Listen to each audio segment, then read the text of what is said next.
Following up on our discussion of Panda, this lesson will focus on the Penguin update and how it continued the tradition of updates that target spammy and poor practice websites.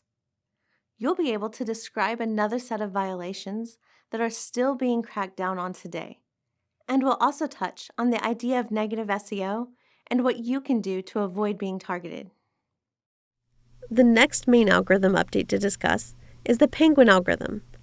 As mentioned previously, links are very important to SEO, and this has resulted in a lot of creative ways to earn backlinks to your site.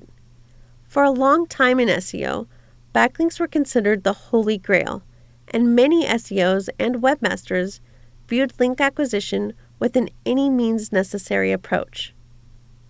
While links from authoritative sites were certainly good, people discovered that simply creating a large amount of links from low-quality sites was a very effective means of ranking for a particular keyword.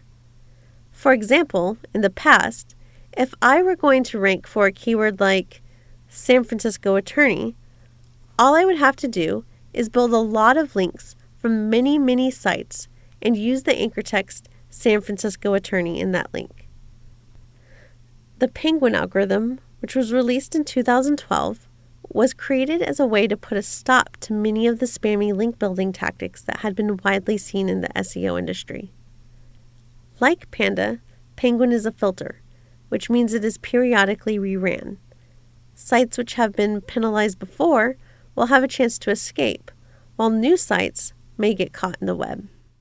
Penguin really focuses on sites that have a high amount of manipulative link building practices in place. Manipulative link practices are considered to be practices like link networks. Link networks involve creating a set of sites that link to one another. Sometimes these sites were hosted on different servers and registered by different individuals. This was done in an attempt to hide the link network from Google. Another manipulative tactic was trading links. Trading links involved your normal reciprocal link, like, hey, if you link to my site, I'll link to yours. But also more difficult to find links, such as between people who own multiple sites and only use a set of their sites to link to the other. They did this to avoid what could easily be seen as reciprocal linking. Another spammy tactic is comment spam. This is still commonly seen, even though it offers no value.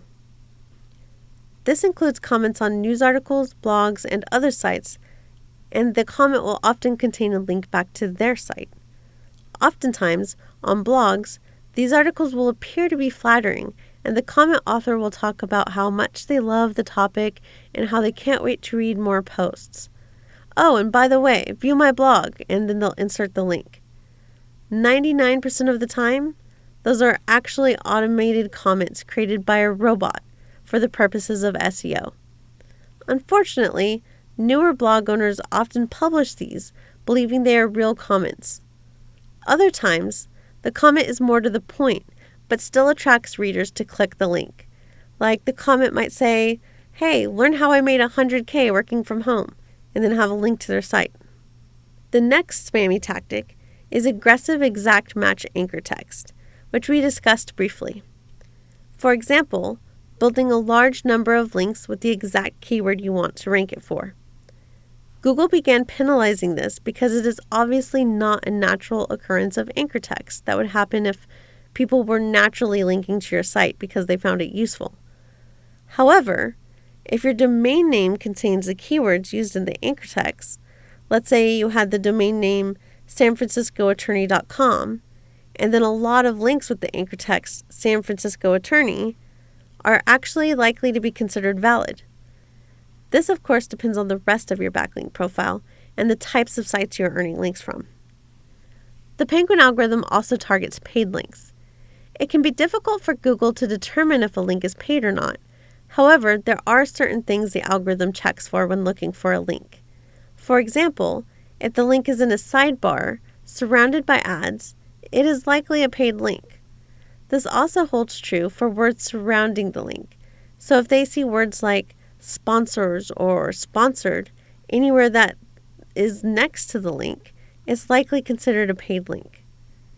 This also considers posts that contain reviews for an item or businesses, as the user likely received some form of compensation for that review, whether or not it was monetary.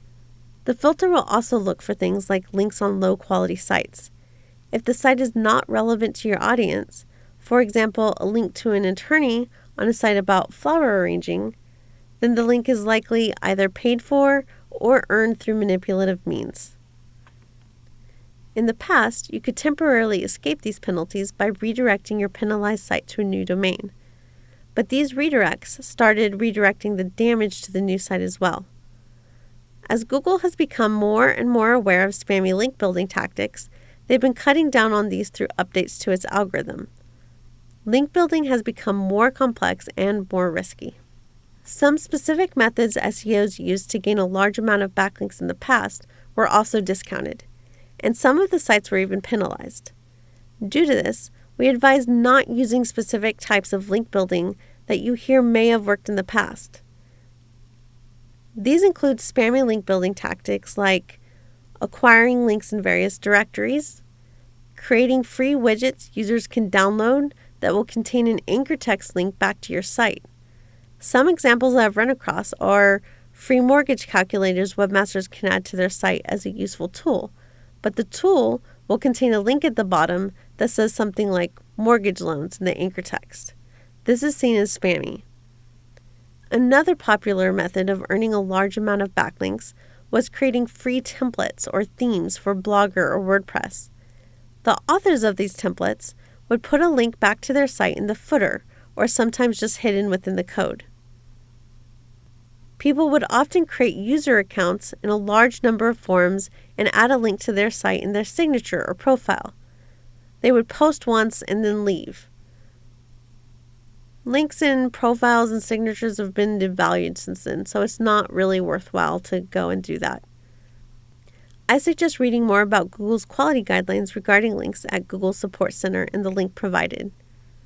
In addition, I've also provided a link to an article on Search Engine Land with a video at the bottom which discusses ways in which Google evaluates whether or not a link is a paid link. This is a very useful page to read and video to watch, so take some time to check that out. Once Penguin rolled out, many sites were hit with a penalty and lost a lot of traffic.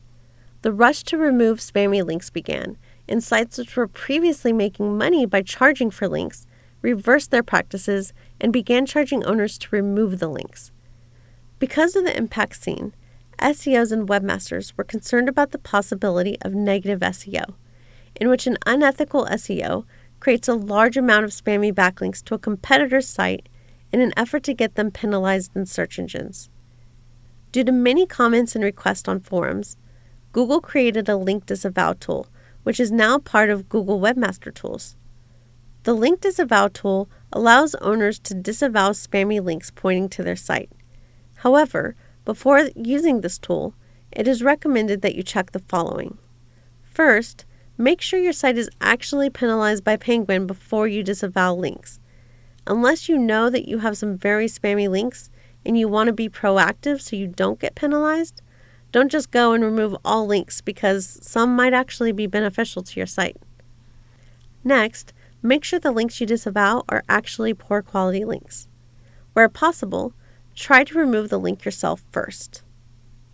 Also, make sure you remove the www version of the link and any non-www versions of the link that may be pointing to your website. That completes the video portion of this lesson.